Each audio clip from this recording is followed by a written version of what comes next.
Welcome to Sunflower Movement. I am your host, Ashley Buckner. Before we get started, here's a quick disclaimer. This podcast is for education and entertainment purposes only.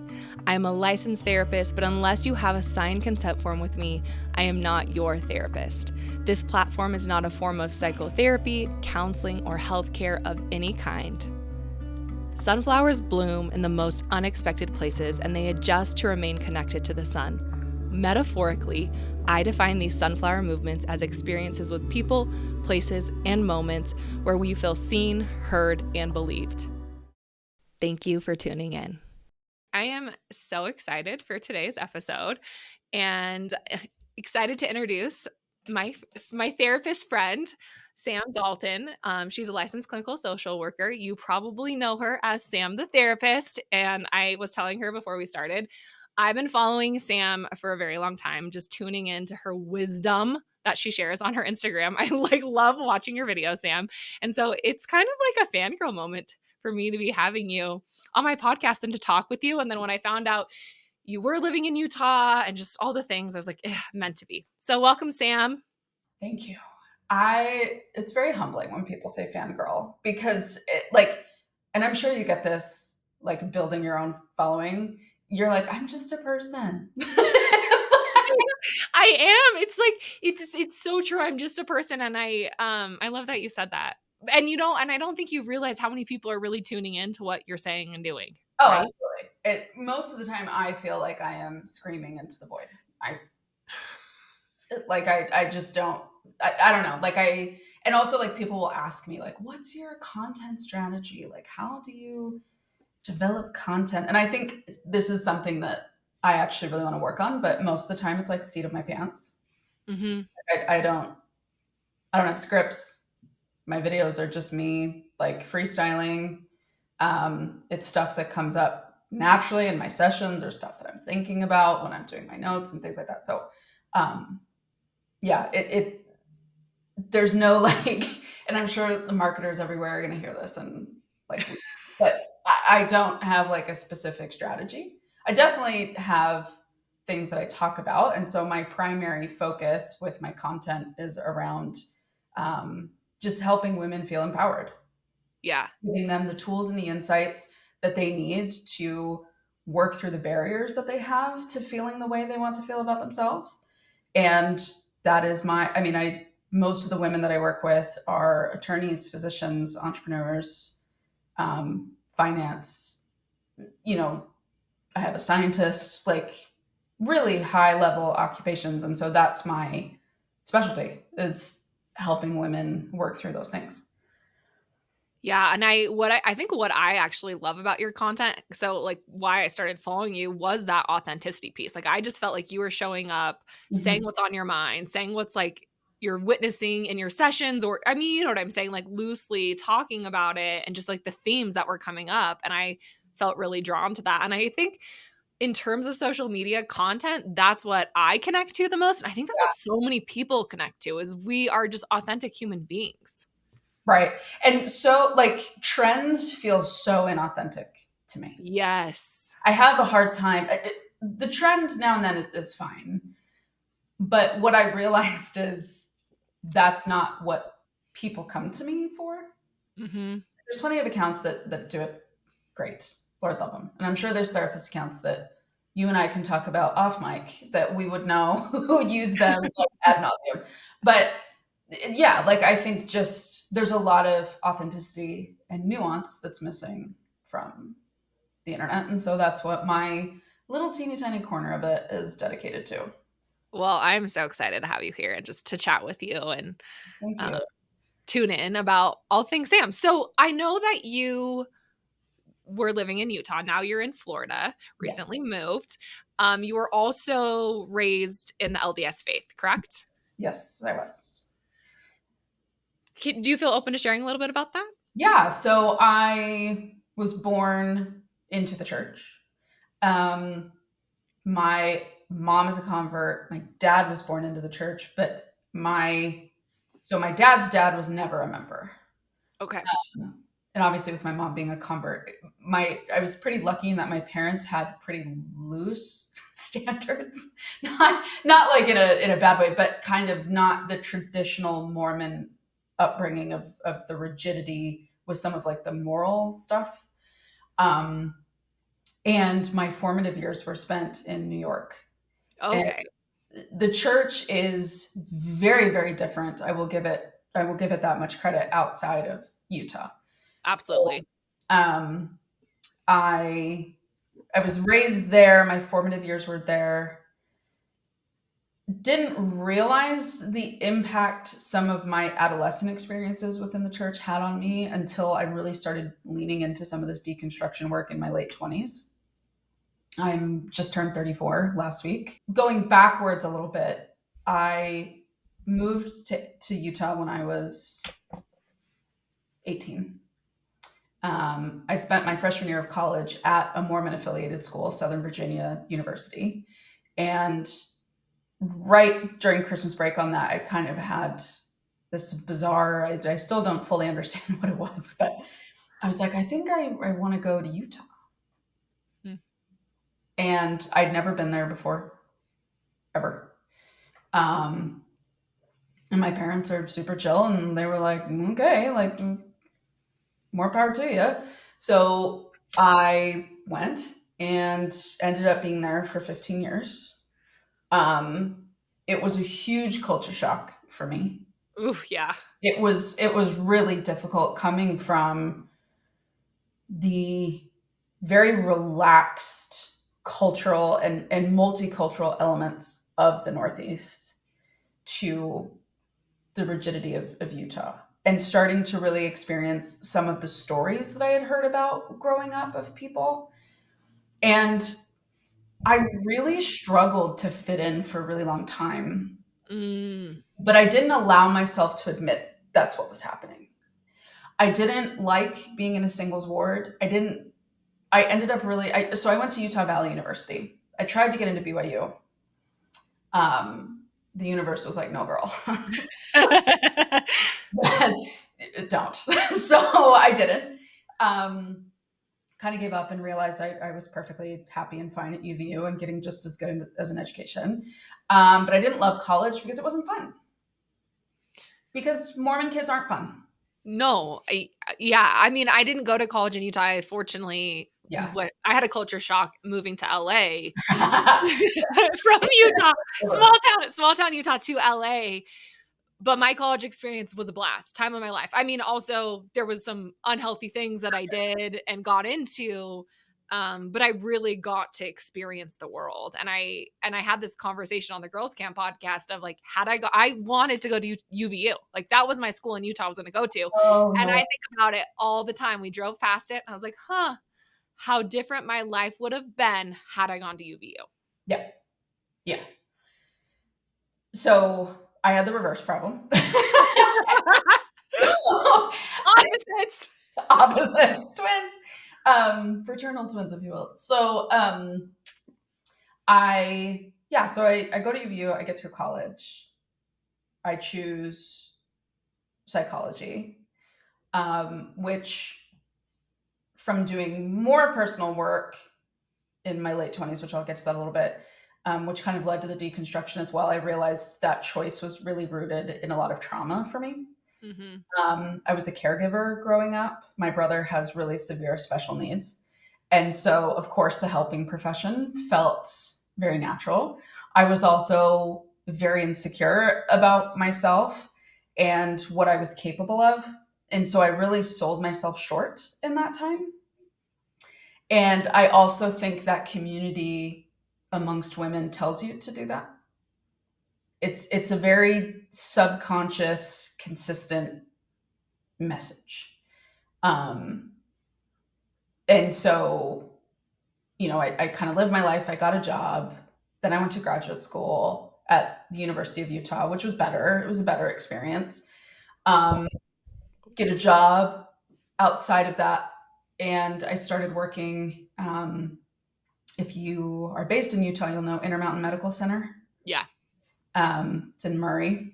And I was in the emergency room there. And it is a trauma one, which I don't know if you're familiar with that, but I'll explain. So there's 3 types of trauma activation. So there is a trauma 3, but that's kind of like, it's not a big deal.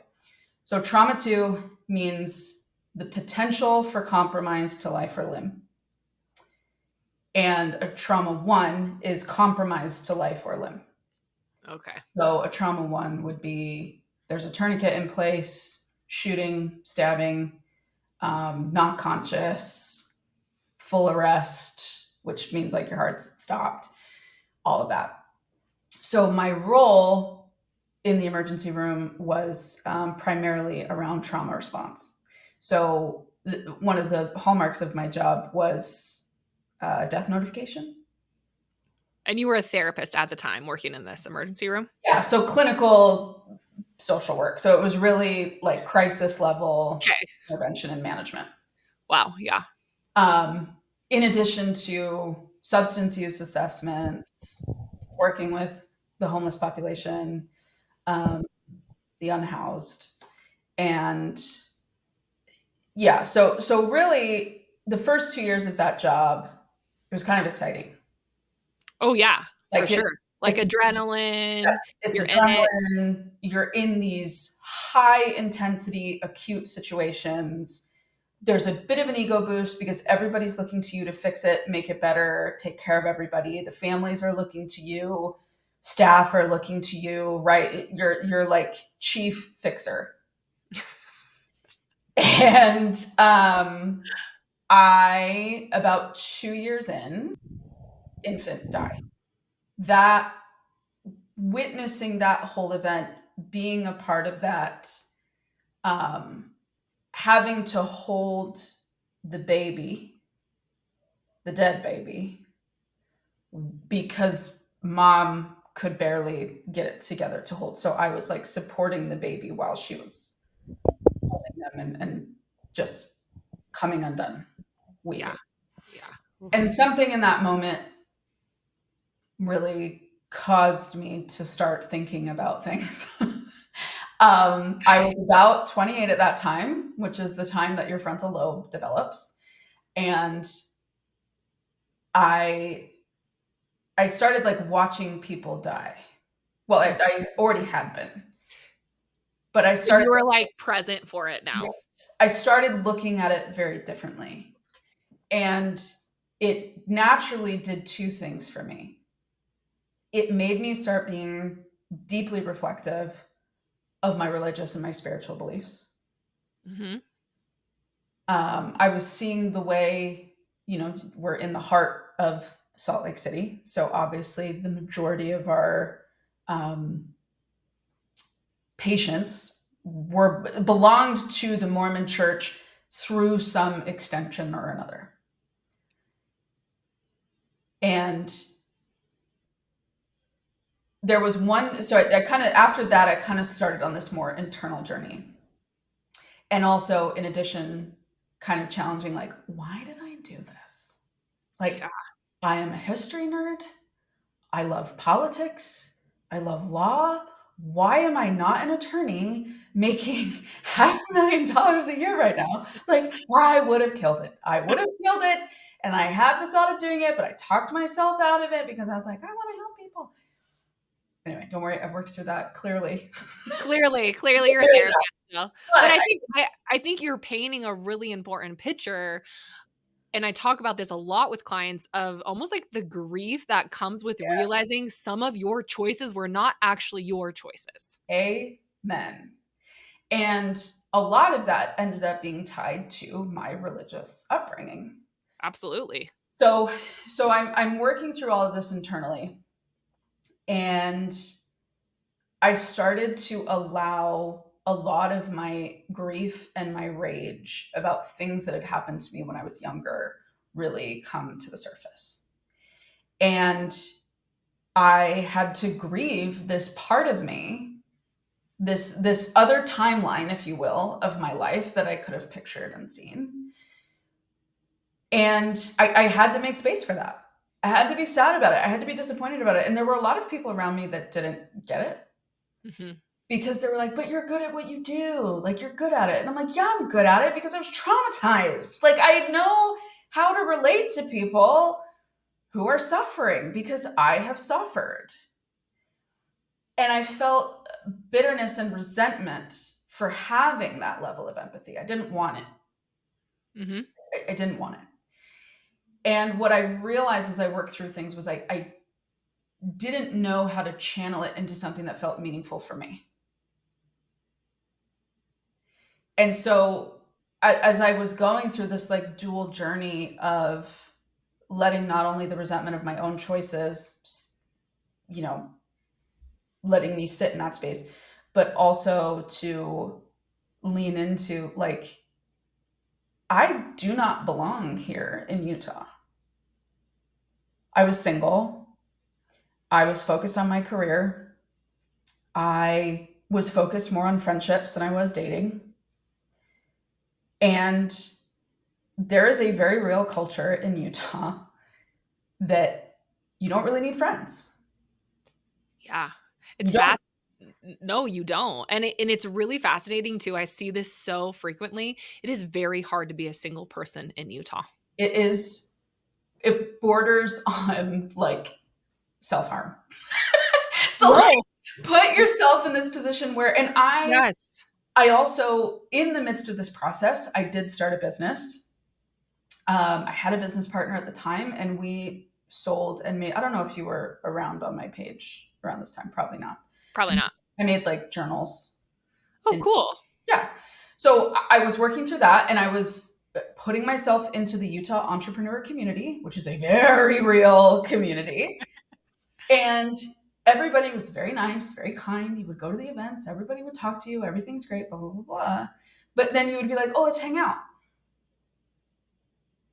Crickets. And then you see on their Instagram, who are they hanging out with?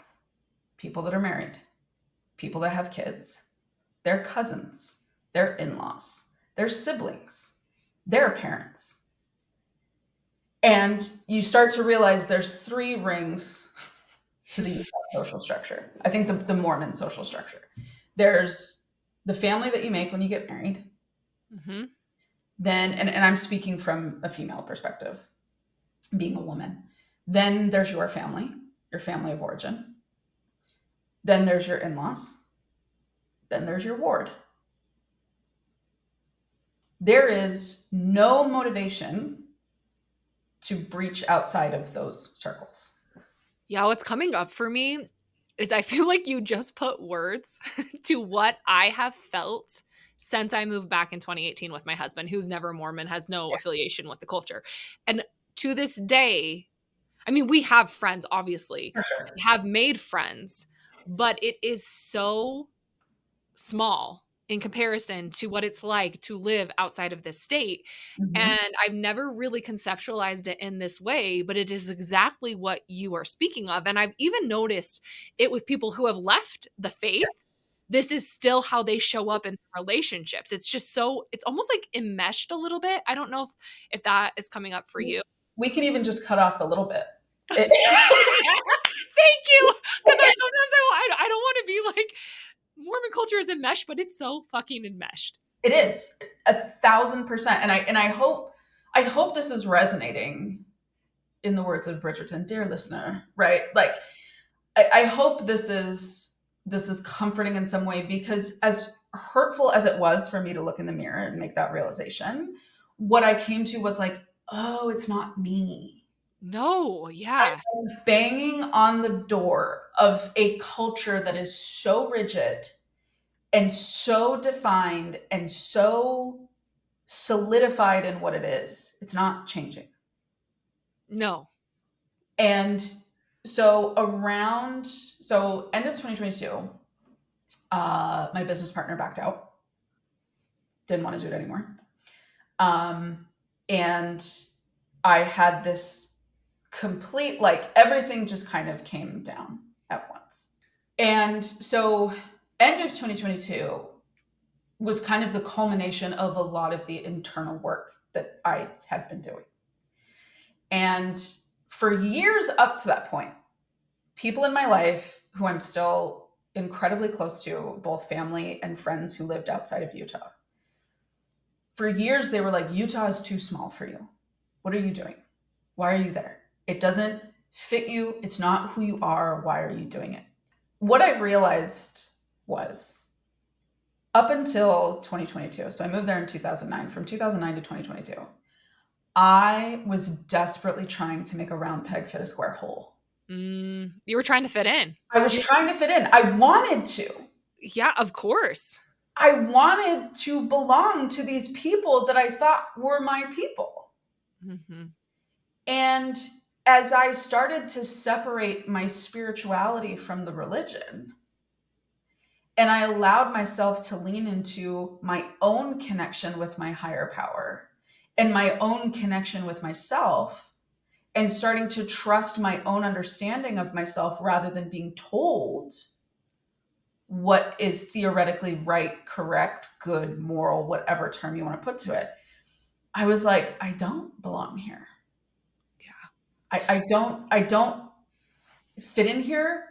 And all of a sudden it was the most freeing thing in the world to be like, and I don't want to. Yeah. I'm curious too about, like, had you not ever lived in Utah, do you think you would have deconstructed? I really don't know. I've sat with that question plenty of times, and I don't know. Yeah. I don't know if I had found a community that felt welcoming and nurturing and was focused on the spiritual rather than the religious, if I would have done it. I also think if I had gotten married in my early 20s and had kids, I don't know if I would have either, because I would have fit in. Yeah, and it would have been very unsafe to I think it's very unsafe for a lot of people to deconstruct. Like, from, like, a nervous system approach, it is safer and more regulatory to stay in the religion Mhm. than Absolutely. to question or deconstruct. Yeah. So, No, yeah, it feels like your whole world is going to come crumbling to the floor yeah, when you're in it and you've built your life on it, in terms of like marriage, kids, family, that whole thing. yeah. I I honestly really, what comes up for me a lot too is, it is one of the hardest things that people do, to, like, actively choose to say, "I don't know if I believe in this anymore." Yep. To question is so hard because it's going against your conditioning and what's been happening in your being, right? And I got very lucky and am very lucky that my parents have been very understanding of this Yeah. journey. Yeah. And I know for a lot of Mormon people that is rare, Very rare. Yes. which I think has helped me be more bold in Mhm. leaning into it. Also, my sister feels the exact same way I do. And so I feel a lot of gratitude that I have a circle around me that has been supportive of this work. So 2022, I really, that's when I started posting more seriously to my Instagram, and it took off. It had been stagnant for forever while I was Mm. with my business partner. And the second I started just being me, Oh, I'm having full body chills right now. the second I started being authentic to what I wanted to say, to speaking from my experience, it just took off. Yeah. And I also I realized so much of my conditioning was about keeping me small Mhm. and feeling so much shame about what I didn't have yet in life. Yeah. And I think something that was really difficult for me within the Mormon culture as well was being shoved in a singles ward. Mhm. You are so siloed, you are so dismissed, you are othered. It is infantilizing to a T. I remember being like 29 years old. I'm working at a hospital. I'm like helping people die. essentially. And on a Monday night, they're like, do you want to come have like otter pops? And we can talk? No. No, no. And I remember there were like older individuals in the church who had kind of done the routine things, gotten married super young. So like they didn't really have like a concept of a singles ward. And they're like, well, why don't you want to go to activities? And I'm like, okay, after a day of working your full-time job, do you want to stand around with a bunch of freaking strangers and have fucking otter pops? Like, No. in any orbit sound enjoyable to you? No. It makes you feel like a child. Yeah, and it's so surface level, which I think there's a lot of that in this religious space. Yes. Because to go deep, to get into like those deep, authentic, vulnerable things, it's Mm-hmm. going to wake you up, Mm-hmm. right? And as you were talking, one thing that was coming up for me is, and I see this all the time, and even within my own deconstruction, it strips us of our authenticity. Yes. Because if we're authentic, we're going to realize that this is all bullshit, Yes. that our worth is inherent. We can show up how we are. We don't have to be married. We don't have to have kids. Like, we don't, like there's no rules. And that authenticity is a threat to a system like this, to Yes. any oppressive system, in my opinion. And Correct. so, what was so powerful about your story, Sam, is like you had, you were deconstructing, I think you were deconstructing a lot of things, not even just your Yeah. religion, Yeah. right? And then you have this moment of like, I'm going to show up authentic. And Yeah. then look what happened. It's like the essence of who you are was allowed to come up and come out because it was no longer being stripped from you. Right. I was no longer being asked to detach from it. Yes. That's big. And I remember around that same time, I had a bishop at the time who was very kind, very nice guy. And he asked me how I was doing. And I was like, not great here. And he was like, well, what do you mean? And I said, I don't belong. I said, I hate singles wards. I think they are offensive. I think they're disrespectful. I hate that a 22-year-old that's had a kid is seen as more mature than me. Whew. A 32-year-old grown woman with a career and experience under her belt and a life lived. But I'm supposed to be looking up to the 20-year-old, 8 years out from full brain development, getting married? Make it make sense. Yeah, it doesn't make sense. It And doesn't make sense. I want to just say this for people listening who might not be Mormon. There's what Sam's talking about in regards to singles ward is there Yes. is a specific branch of the church that is just for single people. So non-married people all go together with the maybe this Sole intent.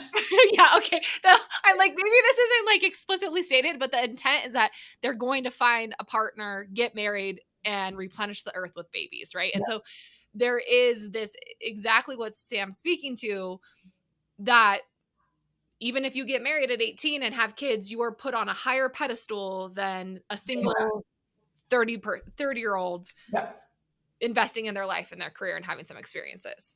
And I think I think I know that this is going to resonate with a lot of people, and what is one of the really hard parts of Mormon culture. And I think you're also speaking to why so many people get married young. Yes. Because you have to.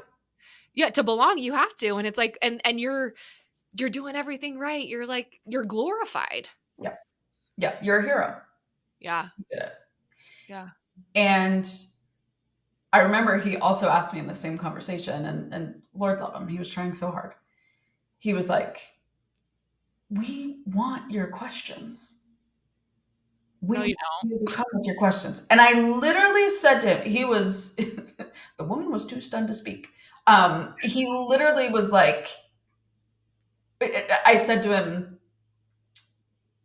you do not want my question. I said, you will lead me out the building if I sit in Sunday school and give you the questions that you think you're wanting from me. 1000%. And he was like, and I said, and second, the questions I want to ask will never lead me to the answers you want me to get to. Because something else about the Mormon church that is very unique is they say all the time, bring your questions, come with questions, ask your questions. Questions are good. Questions are awesome. As long as every single person comes to the same exact answer. And as long as those questions come from appropriate sources. Yes. Yes. Right? Yep. And my adolescent bishop in New York was a monster. He was an ass. And he shamed everybody. He belittled people. He was on an ego power trip of epic proportions. He was controlling. And that had a lot of impact on me. Mm-hmm. And I think so often those power structures, you're told to have patience with it, be okay with it, be fine with it, because he's just a man. He's just a man. The church isn't run by man. The church is run by God. Well, I hate to break it to you. The church is run by men. It absolutely is. It is run and operated by men. Sure, if you want to say that some of them maybe sometimes are influenced by a higher power, whatever, because I think we all are. I believe there's a higher power. Yeah, it's run and operated by men. And men with no formal training. I mean, and I'm not saying that one religion is better than the other, but there's a lot of churches out there that require like a college education in training and being a pastor and being a leader. Theology. Yes. Yeah. And that does not happen in the Mormon church at all, especially with bishops. Correct. Right. And I think this is the place where so much harm is done. I think it is the birthplace of a lot of shame and a lot of guilt for people. Absolutely. And it's extremely traumatic. Mm-hmm. It's deeply traumatic and it has lasting impacts. And these leaders are to blame. Yes. They are to blame for the way they respond to quote unquote mistakes, for the way they respond to perpetrators. When I was 14, it was the incredible year 2004. And what was in? The V-neck t-shirts with like the tank top underneath, right? Like the lace tank top. And so sometimes I would wear that type of top to church, or I had like scoop neck shirts or whatever. So this man pulled me into his office, independent of my parents, and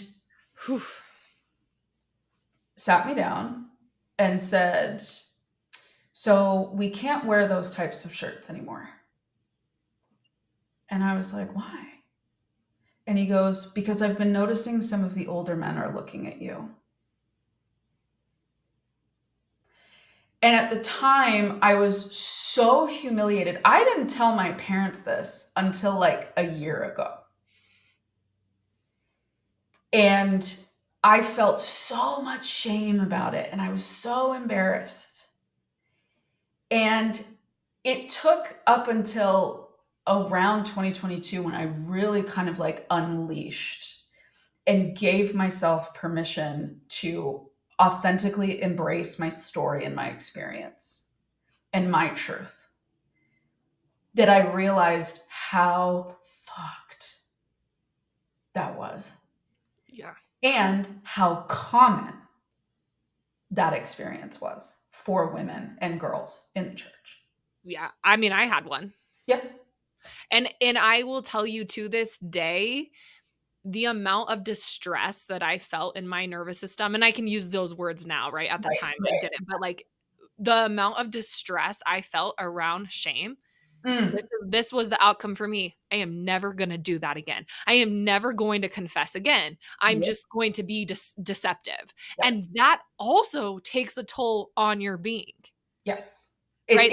So I continued to do the things I had confessed, but now I was never confessing them. And then I was just like internalizing all the shame around it. It is extremely toxic. And I think shame is just, shame and Mormonism are like this. They're so interconnected. You cannot separate the two.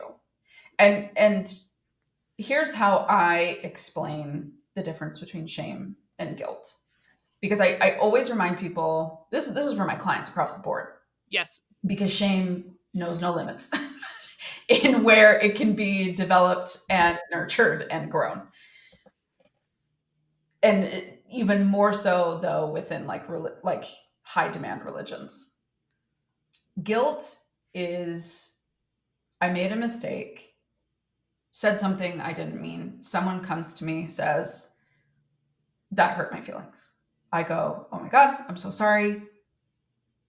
I didn't mean that, or I shouldn't have said that. That wasn't the right way to say it. Da, da, da, da, da. Thank you for letting me know. I'll do better. That process allows for accountability because I am not tying my mistake to my worth. Absolutely.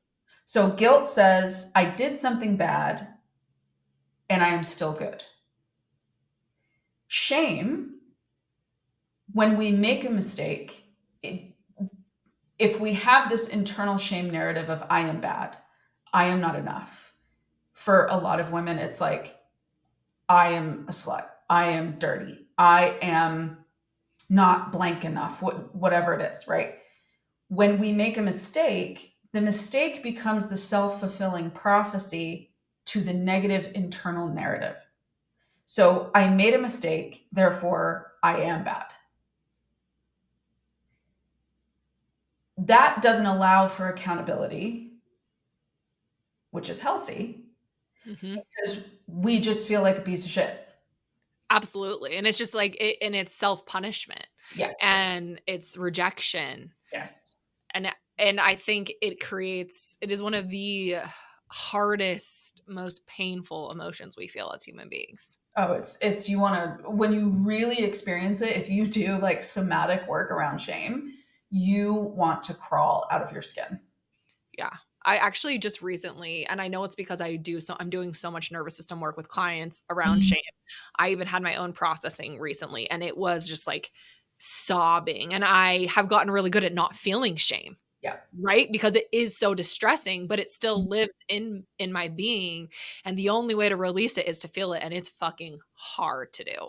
It's so hard and it's so painful. And it's so triggering to everything, because it's when we finally lean into this work of understanding our shame and understanding where it's rooted from, we are also now asking ourselves to let go of beliefs that, as uncomfortable as they are, feel familiar and safe. Absolutely. I know how to operate in the world as someone that hates myself, right? Like if we're looking at something through a shame lens, Yes. right, and asking somebody to abandon that. And so if you're listening to this and you feel like you're identifying with this sense of shame and this belief, I want to validate why it's feeling so hard to let go of it, because we're asking you to release beliefs that have in a lot of ways kept you safe. It's kept you from rocking the boat. It's kept you from having to make big decisions, big, scary, changing decisions. It's kept you at peace with others who you know it's going to upset, right? So it's like, well, I know how to navigate my capsized boat. I know how to navigate that. And I'm just going to keep sailing in the storm, but everybody else around me is fine. Yep. I think this is a perfect segue into getting into some of the submissions I received for this episode about shame and guilt, because that's exactly what I think what's coming up for so many people in what they shared. So are you good if I start jumping into some of those? I'm just gonna jump in. This is from so the question was like, tell me about some shame and guilt and then that you're experiencing are coming up for you. And this person wrote a lot. I feel guilt that I don't do enough to take care of myself or stuff around my house financially. Shame is my toxic friend I can't seem to drop. Shame around still living with my mom post 30, my body, where I'm at, my career, lack of romantic relationship slash experience, guilt and shame when I'm not doing well mentally, and don't feel like I'm celebrating friends' wins enough because I'm so bad about myself. Yeah, like shame is my toxic friend. Because it is. And I think it is because of exactly what you were just talking about, Sam. We're so good at hating ourselves, which is Yeah. unfortunate, but a lot of us, whether we grew up in a high demand religion or Right. not, we Right. are experts at hating ourselves. Right. And that also, and I say this all the time to clients, we can't hate ourselves into achieving anything that we want in our life. No. No. And the question I always ask is, how has it served you? And not like, because we can rattle off the reasons like, I know I do, but I want you to literally look in the mirror and say, how has this served me? And what do I actually lose by trying to be nice to myself? Oof. Like, what do you lose? You have already, and I think for this person who wrote in, you have already hated yourself into oblivion, right? Done. Check. Life experience unlocked. What if you just tried, just for a moment, to reframe anything in that list? If we just reframed and practice looking at something from a different perspective, if we take living with your parents after 30, a reframe that I could give you would be, I am so glad I've had so much time to spend with my family. I'm so glad I've had the opportunity to have these months, years, time with my mom. Or with not celebrating friends. Wow, I feel really lucky right now that I have friends that I get to start celebrating. It doesn't alter, it's not an overnight shift. But if you want to start breaking out of this mindset, there has to be conscious thought around doing it differently. Yeah, and what I'm hearing you say, and I think it's really important to point out, this isn't like looking in the mirror and being like, I love myself Right. so much, right? Because that's not genuine and that's not authentic because you probably don't feel that, right? I don't feel that all the time. So it is starting with this gratitude piece, Mm-hmm. right? Mm-hmm. And shifting how you speak to yourself. And would you speak to a friend this way? Would you speak to your mom that way, you know? Right. Would you like speak to a squirrel? Like nobody would like speak to any living, breathing thing that way. Yeah. Like you wouldn't go to the squirrel and be like, "You're such a loser for living in a tree." Yeah. Like, why don't you have your own little house? There's people that hang feeders out. Why don't you move into the feeder? Like, what are you doing living in a tree? You know what I'm saying? Like it's a Yeah. silly comparison, but like you sometimes have to make it as silly as it really is. Yeah, to reality check yourself a Yeah. bit. To reality check the absurdity of the messaging that you're giving to yourself. Yeah. And I say that with all the love in the world. No, so that was great. Okay, now we're gonna keep going. Shame and guilt around drinking coffee and alcohol in front of Mormon family. Oh Lord. I I have kind of I think I have a little bit of like a controversial opinion about this. We're here for controversial opinions. Go for it. I It is your choice whether or not you want to do that in front of them. Mhm. I think there are some in the ex-Mormon community that feel that they have to kind of have this very like rebellious, blunt, bordering on aggressive shift in their behavior in front of their family to be like, look at how different I am, like, accept me. And I think if your family are people that you love and care about and you are still wanting to have a relationship with them, but they are very much involved in the religion, there is a respect component there. Mhm. And if you know that your family doesn't like it, doesn't agree with it, gets kind of spicy about it, we can unpack the emotional immaturity around that for sure. But if that is their belief system and you hate the conversations of like, why are you drinking that? Why are you doing that? You shouldn't be doing that. If you don't like that, you have the freedom to not do that around them. Yeah. And To respect their boundary is not violating your boundary. Mm-hmm. I would agree. And I think what comes up for me is I really would invite people to assess like what is that going to be distressing or dysregulating for Yeah. you? Right. Yes. And if it is, maybe don't do it. I think my caveat to that is if you want to have a coffee maker in your home or if you want Yeah. to, I think when it's in your own house, you're allowed. And I Yeah. think there's the boundary with the family of like, yeah, I understand and I recognize that makes you uncomfortable. These are the things that are allowed in my own home and you Yeah. don't have and they don't have and then your parents don't have to be there if that's what you're going to do, right? But I do think it's like the mutual respect both ways. Like I in my opinion, they don't get to come to your house and tell you you can't drink coffee and you can't drink alcohol.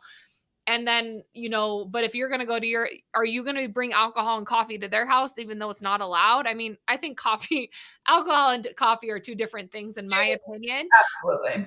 But I do like what you're saying, Sam. It's like that if that's going to be distressing for you and you're going to bring a coffee to their house and then it's going to create a fight, is that really serving you? Yes. And is that really allowing you to work through the guilt and shame and distress? In my opinion, I would invite you to be curious and open to that in your own time and in your own space. Like, why do I feel like I can't have a coffee in front of my mom? What's coming up for me around that? Right. Right?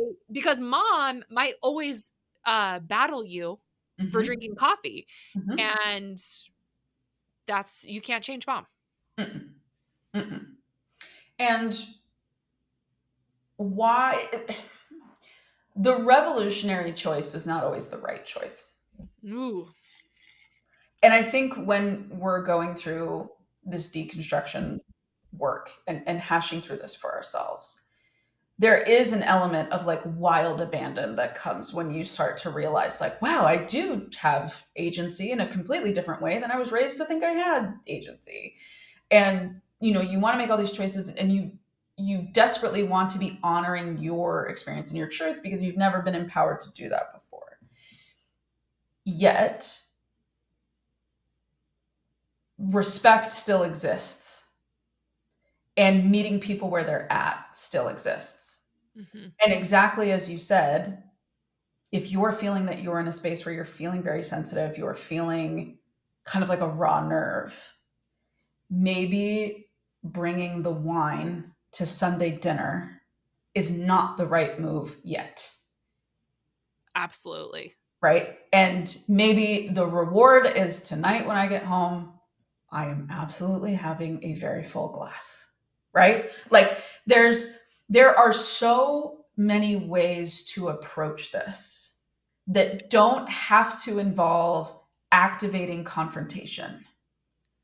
Absolutely. And it gets to be really nuanced, Yes. right? And I think one of the huge problems that comes from a high control religion is it's very black and white in the religion. And Right. then you leave and then it's like you swing all the way to the other side. Yeah. And I see that and recognize that. And so it's like, how do we get back to the middle Yeah. of and my idea, my like response to this is I invite you to go drink coffee and alcohol in places where you don't feel shame. And I Yeah. think that's the place to start. Like, Yeah. because I would imagine, and I know this for a lot of people, that if you grew up being told you can't do those things, even if you go do those things in the space of your own home, that is going to bring up shame and guilt. So let's work through that and not throw the family in. And then maybe one day you're like, yeah, no, I'm going to this family barbecue and I'm bringing I Right. mean, I'm gonna bring some beer to this family barbecues. That's gonna make my experience better. But I think you have to be able to go in without that activation. And if you're activated, it's probably not the place to Correct. work through it. Yeah. All right, here we go. We're gonna just keep going. I got so many good submissions. I always feel guilty for everything. Mm. Needing help makes me feel like a burden. Making work for others, making them feel anything, even empathy. So I hide how I'm really doing for my loved ones and so much more. I feel like I was born to lift others' burdens, not to have mine lifted. And so anytime I perceive them, I perceive that I'm being a presence in someone's life other than to do things for them, I feel so guilty. I am also I'm also late realized autistic and I have a lot of needs that I feel like I can't ask for because then I just feel guilty because I don't ask for them. I end up suffering in other ways. Mm-hmm. It's hard to ask for the things we need. It's really hard. It's really hard to take time to identify that. And as someone who I still live with the condition of hyper independence, you there's obviously like so many layers to this. And this person, there's so much within that if I was working with this person, I mean, we would have months to unpack and work through, right? Yes. Yes. So understand these suggestions that we're giving are coming from a place of not knowing you, not knowing your life, not knowing the specifics. We're going off of what you're telling us and kind of giving straightforward answers. But it's so many of my clients, when they first start working with me, they're kind of like, there is no way it is that straightforward when I say what I'm about to say. And I will always respond with, you have to do it. You have to actually start living in the way that you want to be living.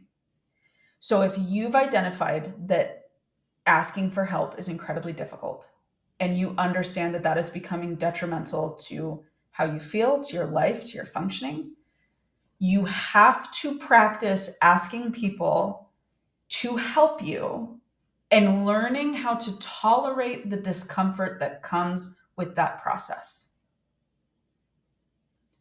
And so many people will push back on me. And they'll be like, the way I explain it is they'll be like, that I hear you. How do I do it? And then I'll say, well, like, you have to do it. And they're like, totally, we're on the same page. I get it. How do I do it? And to really lean into this work, and I think this goes for anything that we're talking about, specifically revolving shame or anything that you're dealing with your mental health, there is no magic pill. There is nothing that will help you avoid the discomfort of this work.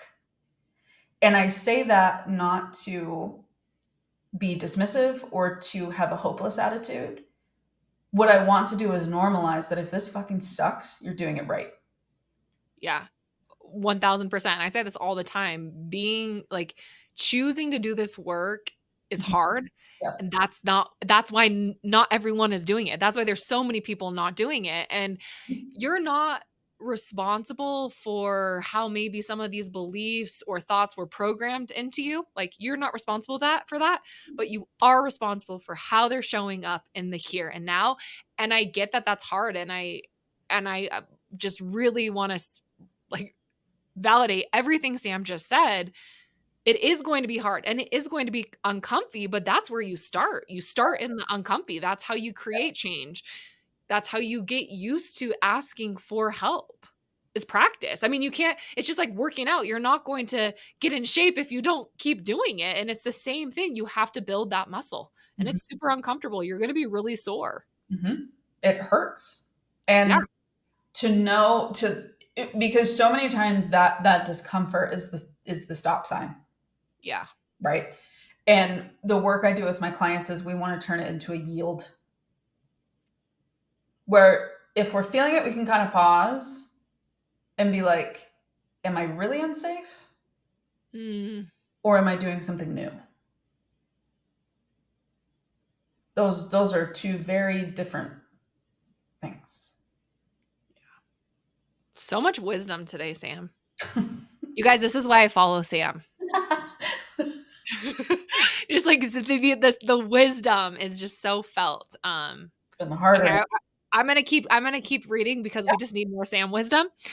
Um, okay, thinking bad things that have happened since I've left the church are my fault Mm, because I don't believe anymore or could have been prevented if I still believed. I wanted to read this one because it comes up so frequently, and I think it's so programmed for people to believe that if they don't prescribe to Mormonism or any like certain religion, then bad things are going to happen to them. And I've even had some of that show up in my own religious trauma. yeah. In speaking up a little bit more honestly about the impact of Mormonism and on our mental health, I'm like, oh my gosh, if something bad happens to me, everyone's going to think it's because I'm doing this, even though like I don't know that's true for me, but it's just that's a cultural thing. Mhm. Mhm. Or uh, why didn't the Lord bless me this time? Yeah. Ooh. You know, that opens up a whole can of worms around what wasn't I doing? What didn't I ask the right way? Was I, like when really the human experience is pain. Mm. The human experience is disappointment. The human experience is rejection. And there are a million different philosophical beliefs to explain why our experience feels that way and why it seems humanity chooses the pain that we choose. So I think some people are like, but I don't want to believe that the world is that bad. And it's like, well, nobody's saying that the world is all bad because that's black and white thinking, right? That's Yeah. catastrophizing. Yet to embrace that to experience bad is expected. Yeah, and it is, and what's coming up for me in Mormonism specifically, and I'm not familiar enough with other like high control sects, Right, but right, there's this there is this hierarchy of emotional experiences, right. Mhm. and it's like, if you do feel suffering, well, just believe, and God will take your pain away. But actually, no, that's not how it works. That's actually just a band-aid, because the pain is what makes us infinitely human. We only know what true joy feels like Mhm. because we know the depths of pain and sadness and suffering, Mhm. and we have to hold space for it. And I don't think that Mormonism, I know I've watched it so many times with my clients, doesn't allow people to truly know and feel their suffering. No. and and so then it makes them, even after they leave, adverse to any suffering that does happen, because like, oh, I can't feel, like, I can't feel this, I don't know how to feel this. If I feel like, I just need to believe in something to not feel it, that's a band-aid. Mhm. There was, when I was at the hospital, there was a case that I had where it was a family and there was a teenager driving with their sibling in the car, and they got hit and the younger sibling died. And the sibling that survived came to the hospital and the family came. And I remember when they notified the other siblings, the first comment out of the parent's mouth was, "This can't impact your testimony." I was standing there in the room and I was like, what in the fresh fuckery are you talking about? That Yeah. right there, it was the immediate, do not lean into this pain. Do not lean into this grief. And what some people will say is, well, but like, we're going to see them again and we're going to be with them again. And so it's fine. No, it's not. It's not fine. It's not fine. And it shouldn't be fine when a child dies. Hmm. And if you have ever said anything to anyone who is grieving someone along the lines of, aren't you so relieved we'll see them again? Please, like, say you're sorry. Like, because part of this is you have to recognize where you've given in to these habits and these beliefs. And it is so avoidant of reality. It is. And to lean into suffering, to lean into pain, to lean into grief specifically is not weakness. That is strength personified. To wrap your arms around that truth and that pain and not let anybody take that from you until you feel you're ready to make sense of it. And I remember something that rocked me to my core. This was like when I was still attending church regularly. I saw a quote that Joseph Smith said, if you have a complete testimony, you will not grieve. And I was in, oh yeah, I was in grad school at the time that I saw that. And I just remember thinking, like, that is the most asinine, silly, like male centered, toxic masculine belief of just this like level of willful, ignorant avoidance. And also too, what draws people in, and especially in our world, people don't want to feel pain. They're looking for the quick fix, right? And we've just said there is no quick fix. None. But a quote like that, or I think, oh, be a part of this and you're going to be with your family forever, it draws people in because then they don't have to hold space for the nuance, the middle ground, the grief, the pain. Yeah. And so I mean, if you're listening, I like the pain. To me, feeling the pain, feeling the grief, and I think Sam, you'll agree with this. That's the where the freedom lies. Like holding space for it is how we heal. Swallowing anger has never led to anything good. Nope. Swallowing anger, swallowing pain, swallowing hate, swallowing sadness and heartbreak has never, and this is one of the few times I will use an absolute, led to something meaningful. Yeah, rewind and re-listen to that if you need to. What it will lead to, and this is my last thought for this one, that is what leads to lack of emotional intimacy. That is what leads to shame. That is what leads to addiction. That is what leads to self-hate, self-harm, suicidal thoughts. To deny your reality will never take you anywhere you actually want to go. Yeah. And now we know why the mental health statistics look the way they do in Utah. Thank you for that, Sam. Yes. Yes. I want to do one more, Yeah. if you're okay with that. Yeah, let's go. Getting married so young, 19 years old, and having babies right away because my religion caused me to believe that was my divine nature and purpose. Mm. Now I'm in my 30s and no longer have this same belief system. While I love my children immensely, I feel a lot of guilt and shame, wondering if I would have decided to have children if I wasn't taught those things growing up. I feel a lot of shame because I don't find joy in motherhood, but I'm a mom to 3 beautiful daughters. I pulled this one and I wanted to read it today just because it is so incredibly real. And I think it's the thing. I work with mostly women, a lot of women, and it is the thing that comes up for women the most in Utah in my practice. And I don't even have the answer of just that I see you and I hold space for you.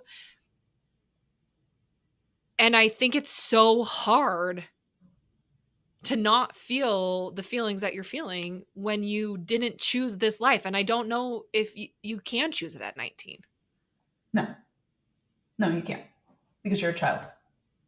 You're absolutely a child. And the thing I want to say to this person is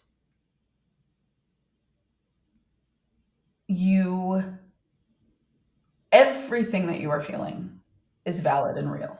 Mm-hmm.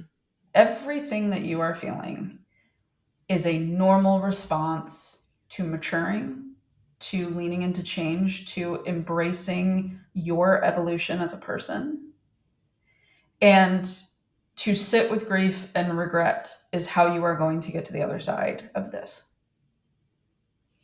And sitting with those things Mm-hmm. doesn't mean you don't love your children. Correct. So we hold space for multitudes, and Yes. all of it gets to be true at the same time. And I think that sometimes throws people off from this. I mean, this is for people in general, but especially in high demand religion, they want it to be a binary. X will always equal Y, A will always equal B, A plus B equals C, right? Like they want it to be that straightforward. And it's not, because it's messy. And the messiness that you're feeling, and I talk about this a lot, the internal messiness that you are feeling means that you are looking at things for what they are. And that is so brave, and that is so powerful. And you will be a better parent for doing that work. Because to acknowledge the resentment you feel of being a parent and doing something about it, healing that, changing the way you approach it, changing the way you engage. That is how you avoid projecting the shit onto your kids. 1000%. Holding space for you Yes. allows you to then hold space for them. Mhm. And my thought, again, if this was my therapy client, we would be like having a heyday. But I think my thought for you is as someone who has grieved decisions that I made before I knew better and figured out how to have compassion for young Sam and compassion for what she did with what she had at the time. Just start making decisions from a place that center you. Just like we were saying before, when we're talking about doing things differently and having to just do it. If that means one of your kids only does 2 activities instead of 3 because you can't handle carpooling them somewhere else, that is allowed.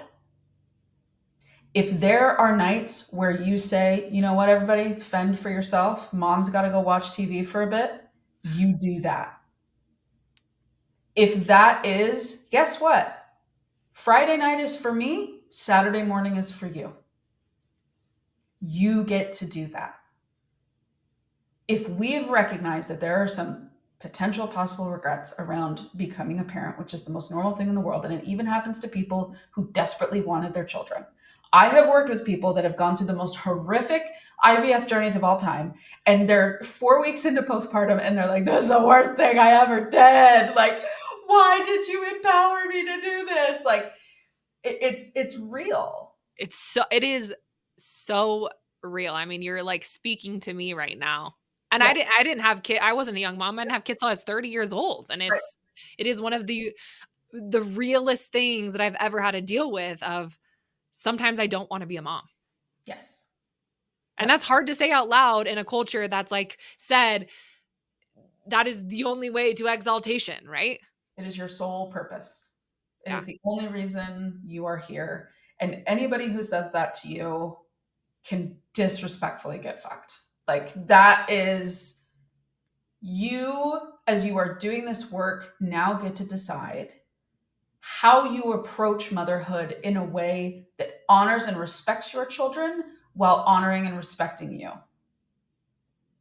And that feels revolutionary and it feels uncomfortable and it feels weird and you're going to feel like a disaster the first time your kid is disappointed. But I promise you, in today's day and age, there's not a lot of kids that are learning how to be disappointed, and we're seeing it play out in real time.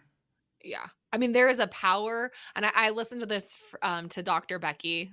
Yeah. So my favorite parenting person ever. Love Dr. Becky. Love Dr. Becky. She is therapeutic. It's great. But we don't want our kids, they're not gonna find partners that know how to meet every single one of their needs, and so the only way they're gonna learn that is by us not meeting every single one of their needs, and I just really I just wanna say that to all the moms out there, like, you are teaching your children so much by setting boundaries, by taking space for yourself, by learning they're watching, "Oh, my mom knows how to care for herself." Yep. That models far more than showing up for everything. Mm-hmm. I And feel like oh, sorry, go ahead. no, I was just going to say, and teaching your kids like problem solving. Absolutely, because that's the world we live in. It's full of problems that need to be solved. Yes. Oh my gosh, Sam, I feel like we could talk for hours and hours and keep diving into all of these, shame and guilt questions. I am like, I'm just gonna have you come back, and we're gonna have to Oh my dive God, in yeah. more. Okay, I would love it. I always end the podcast with just, is there any final words or final thoughts you want to share with us?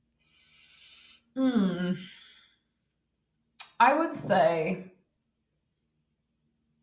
you, and I know that there's gonna be a cliche element to it, but I've seen like the truth and validity of it through my work. You are being much more hard on yourself than you need to be, regardless of where you're at, regardless of what you're doing. You can have goals, make progress, reflect on things, do the inner work without having to drag the potato sack of self hatred with you. And I know that people throughout your life have told you you're a piece of shit in varying ways. I get it. Been there, done that. You don't have to carry that. And so as you're going through this work and you're doing these things and you're analyzing either your relationship with your religion or the relationship you have with yourself or whatever work you need to do, you get to do that from a place of ease. That's it. Thank you so much for tuning in today. If today's content resonated with you, please share, leave a review, all the things. It would mean so much to me.